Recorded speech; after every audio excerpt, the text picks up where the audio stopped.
Hello everyone, today I'm going to talk to you a little bit about some recommendations for making the shift away from the 3 cueing system to something that looks more like this, visual first and then using the meaning and structure later on.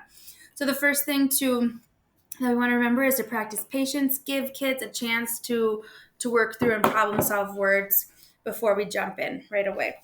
Another recommendation you can try is just touching the text, reminding students to look back at it instead of searching in their brain or in the sky or wherever they tend to look when they're trying to figure out a word. Touch the text, bring them right back to it.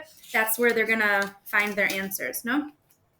Next strategy is this idea of look before you leap. So we want to teach students that, again, you're going to the word first, and then sometimes you can make a leap or like an approximation based on a word you know. So this one kind of goes together with it. You might ask a student, do you know a word that sounds like that, like whatever, and does it make sense here? So they can make a leap from what they've seen visually and then leading them to that cross-check. Does that make sense here? Reread it. And to help rebuild that meaning. So looking first, trying to find a word that sounds like that if it's not quite right, or if they did find one that makes that works, is cross-checking it right away then for meaning. So these two are kind of going together, that approximation based on all the things that they know. The next big one is the idea of rereading to cross-check. So sorry, got a little crooked on you there. So another prompt you can give students is just reread. Does that make sense?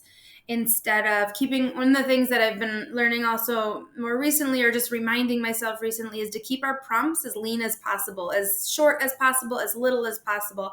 You can kind of be a repetitive person if your prompts are telling them what to do without explaining a whole bunch. So reread. Does it make sense? That can be an easy prompt to share. These are some other things I wanted to share actually with, that's super blurry. Let's see. Come on.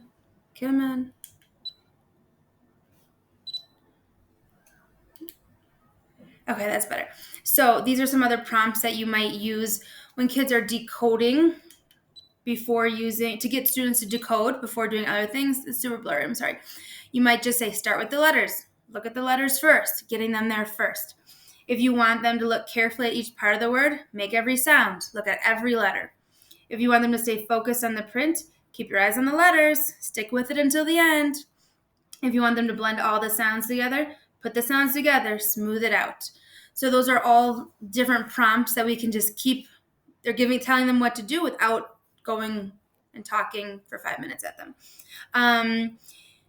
If you want them then to make that leap where they're adding the context to it, so if you want them to leap from the phonetic approximation of a word, you might say, what word does that sound like? Or to check the word to move on or problem solve more. Does that make sense? Does that sound right? Rebuild meaning after problem solving. Reread the sentence. So these prompts are really nice to just keep it nice and lean and quick and give them that help of what you need them to do next. Sorry about that. All right, so then back to rereading. We really want them to reread because it helps once they've problem solved this with a lot of different things. It helps them to make that leap, to figure out if it does make sense. It helps confirm and eliminate possibilities. It helps them really compare the orthography to the phonological structure. So is what they're saying, is it matching? Where is it different? What parts do I need to look at better? It really helps to rebuild meaning after interrupting fluency. If they just figure out the word, and then move on, they're not even thinking about what that whole sentence means. They were just focusing on figuring out that word. Now that they've figured it out, we want them to rebuild the meaning.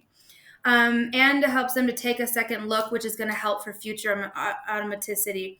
The more they can work with those words, it's going to help them for the next time they see it to remember it a little bit better. And then the last one I want to talk about is the idea of taking a closer look. So I'm just going to show you what that might look like really quickly, hopefully. Let's say they come across a word, it's too hard, it's a little tricky for them. You wouldn't do this with all words, but every once in a while, you might take that word out of the text and write it on a whiteboard. Write it in chunks, help them blend it together, help them make that leap to a word that they know. And if they need it, you might give them a quick definition. So this is kind of that decoding part where we're taking print and we're moving it to speech. Think about back in the beginning when we learned about how reading works and how the speech part is actually what triggers all the meaning parts after it. Then we move on to a little bit of orthographic mapping where we're just really talking about what parts make which sounds. You might read the word slowly, have the student read it, erase the word, have the student write it. Now we're going from speech back to print. So we're moving back between the two. You go back to the book. Have the student cover the word and read chunk by chunk. So they're kind of doing that similar work, and then reread the sentence to build the meaning back into it. So this is another way, kind of a thing that you can try. Again, not with every word, but every once in a while. The last thing just to talk about is when we're analyzing, like running records, for example. They talked a bit about how we want to make sure we're analyzing the visual part specifically. Are they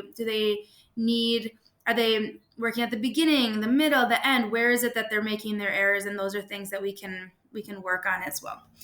All right, guys, I'm out of time. Give these a try. Try and keep your prompts lean and focusing on that visual first, and then looking for meaning and double checking if it works, and then going to reread, have the students reread to double check for meaning. All right, have a great afternoon.